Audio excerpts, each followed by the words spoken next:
বাংলাদেশি শিক্ষক মীর সাইফুল ইসলাম জানান, ব্যাংকের চেয়ে বরং গুরুত্বপূর্ণ শ্রমিকদের ডলারে বেতন নিশ্চিত করা।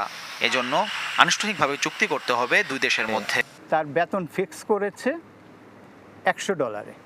এখন $100 যে সরকারি রেট আছে 15.42 টাকা, সেই তাকে যখন স্যালারি দিচ্ছে সে কিন্তু ডলারে দিচ্ছে না, সে দিচ্ছে রুফিয়াতে, ওই 15.42 দিচ্ছে। এখন সে যে ডলার যে কিনলো সে হয়তো $70 বেশি কিনতে পারবে না ওই টাকা দিয়ে। তো তার বেতন তো এখানে কমে যাচ্ছে। সে এখানে যেহেতু মূল বেতন ধরা আছে আপনার $100, অতএব $100 কিনতে যেটা দরকার সেটাই দিতে হবে।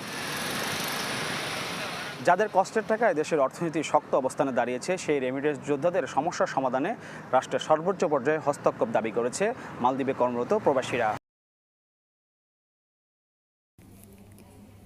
আপনারা দেখছেন ANB24.net, সত্যের সন্ধানে বিশ্বজুড়ে 24 ঘন্টা।